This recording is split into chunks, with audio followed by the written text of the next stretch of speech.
lihat ya, ini reruntuhan candi dan bekas istana Majapahit loh. Dulu kerajaan ini besar sekali loh. Kalian tahu enggak? Kerajaan-kerajaan besar seperti ini biasanya punya raja yang hebat di belakangnya. Betul, Pak. Dan tempat ini bikin Ibu ingat sama cerita Raja Salomo di Alkitab. Dia itu juga raja hebat, tapi bukan cuma karena kekuasaannya, tapi juga karena hikmatnya. Wah,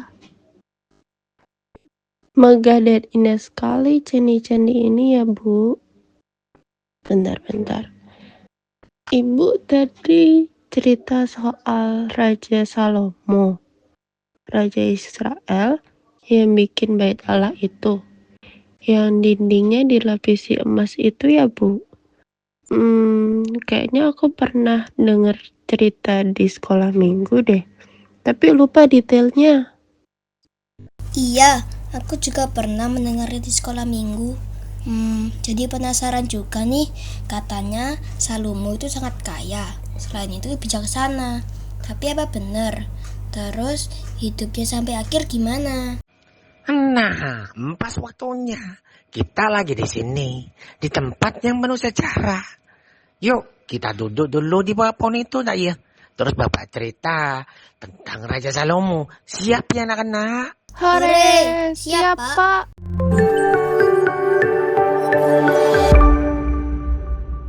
Shalom adik-adik, semoga adik-adik semua dalam keadaan sehat dan sukacita.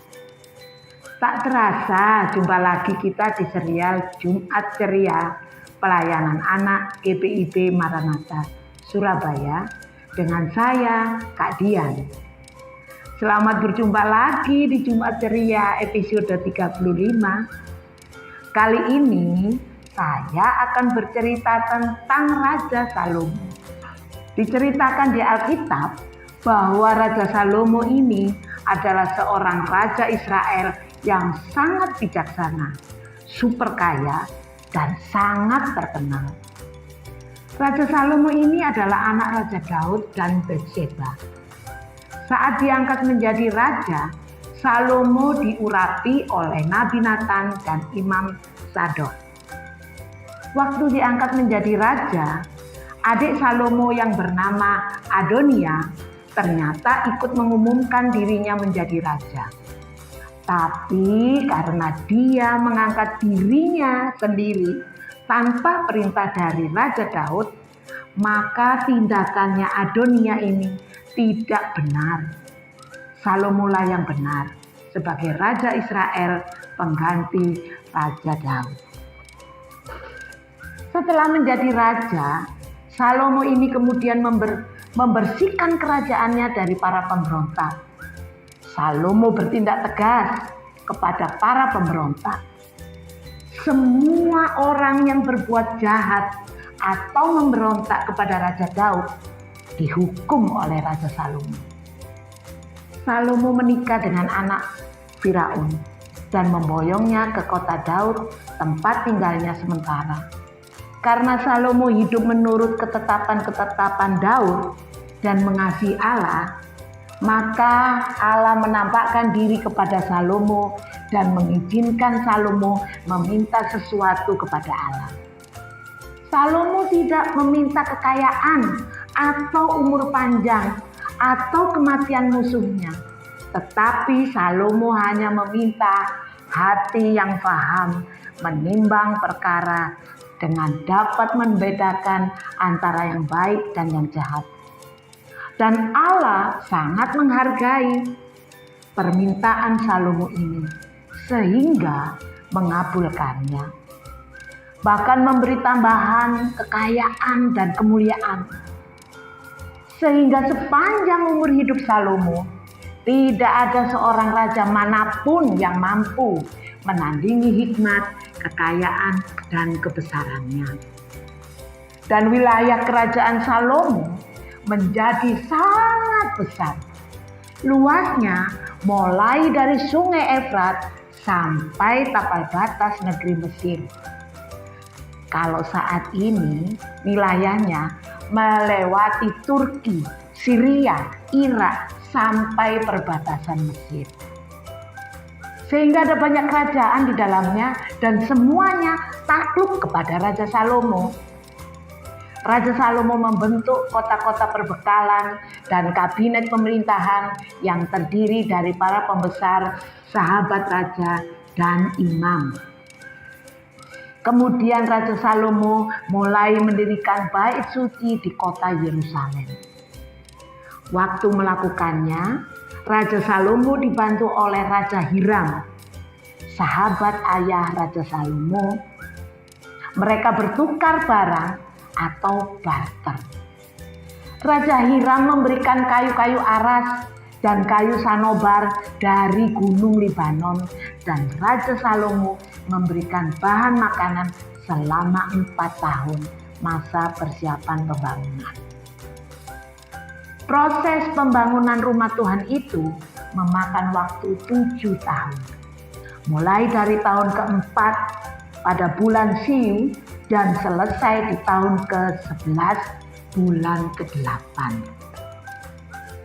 Lalu Raja Salomo juga membangun istana untuk dirinya dan permaisurinya di pelataran yang berbeda di area sekitar rumah Tuhan.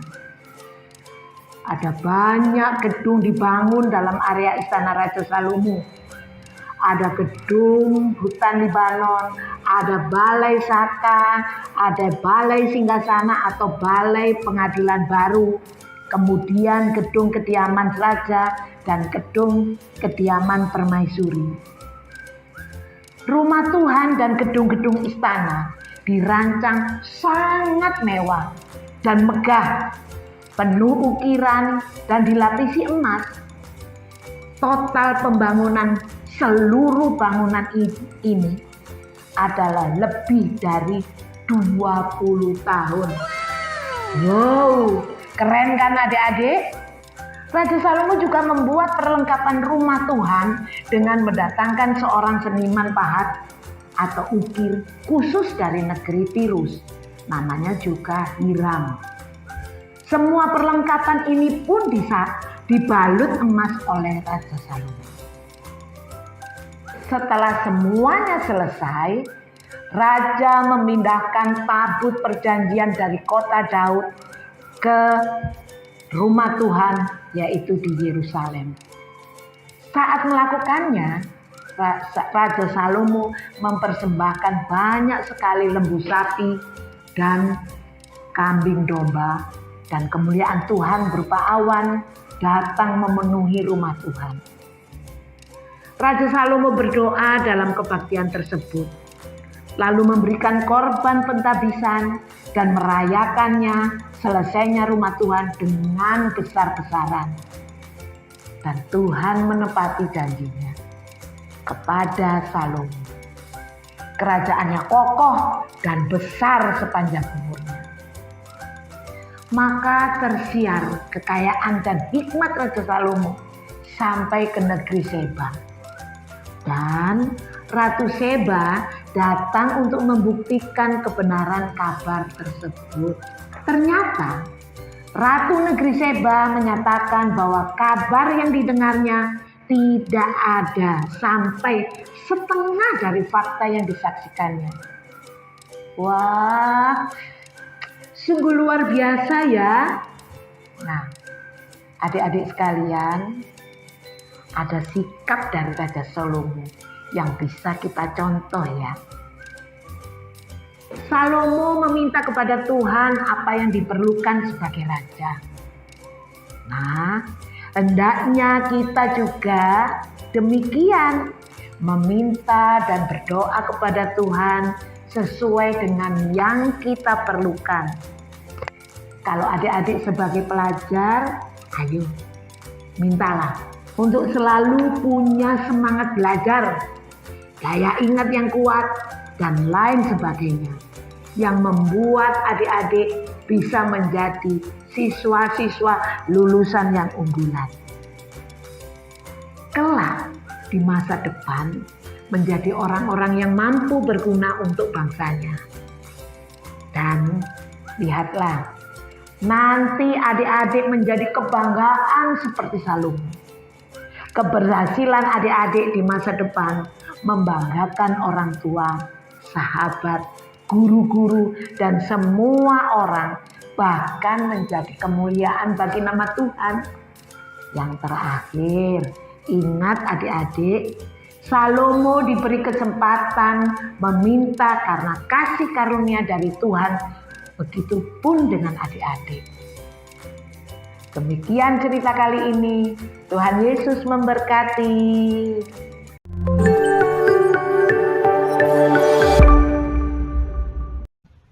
Halo adik-adik, pengetahuan kali ini akan ada beberapa hal yang akan kita bahas. Yuk kita simak sama-sama. Permintaan spesial yang membuat Tuhan senang.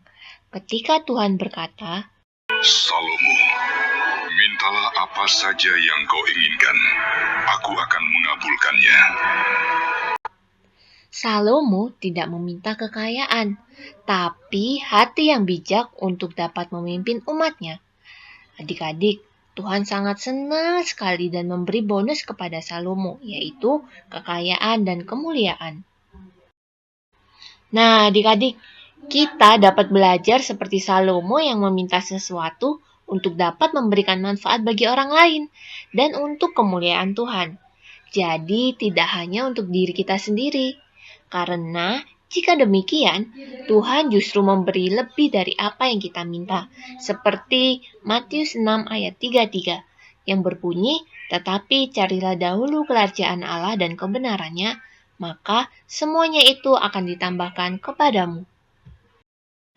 Selanjutnya yaitu sistem barter. Adik-adik, ternyata sistem barter sudah ada sangat lama loh. Raja Hiram memberikan kayu-kayu aras dan kayu sanobar dari Gunung Libanon, dan Raja Salomo memberikan bahan makanan selama 4 tahun pada masa persiapan pembangunan. Selanjutnya yaitu Ratu Sheba. Adik-adik, Ratu Sheba datang membawa 4,5 ton emas, permata, dan kayu wangi. Tapi, begitu lihat istana Salomo, Ratu Sheba terkesima dan berkata, "Kabar yang kudengar belum sampai sepenuhnya."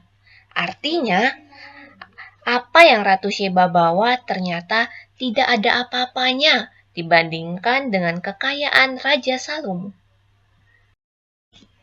Adik-adik, ternyata Raja Salomo paham bahasa binatang dan tumbuhan loh. Alkitab berkata bahwa Salomo bisa berbicara tentang semua tanaman dan hewan dari pohon cedar sampai semut.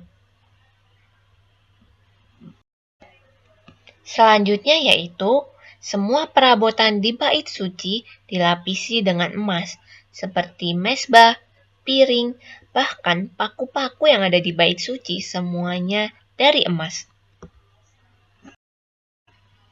Nah, adik-adik, Tuhan menampakkan diri sebanyak 2 kali kepada Raja Salomo. Yang pertama, saat Salomo meminta hikmat. Yang kedua yaitu setelah bait suci selesai, Tuhan berkata, "Aku telah menguduskan rumah ini dan aku akan mendengar doa umatku dari sini." Yang terakhir yaitu pasukan perang Salomo yang super besar. Jadi adik-adik, Salomo mempunyai 1.400 kereta perang dan 12.000 pasukan berkuda. Wow, keren banget ya! Nah, adik-adik, itulah pengetahuan kali ini. Sampai jumpa di pengetahuan berikutnya ya. Tuhan Yesus memberkati. Pak, Raja Salomo itu hebat ya. Masih muda, tapi bisa menjadi berkat bagi banyak orang dan juga tidak sombong. Luar biasa. Nah, iya deh. Itu pelajaran untuk kita semua. Kekayaan dan nikmat itu anugerah tak ya? Namun kita tidak boleh lupa sedetik pun sama Tuhan yang menjadikan kita besar dalam kehidupan ini. Makanya Salomo membuat bait Allah yang megah agar nama Tuhan selalu dimuliakan. Di sini kita juga bisa melihat kerajaan Majapahit pun jadi besar. Dan ada peninggalannya sampai sekarang. Sehingga kita bisa melihat dan mempelajarinya.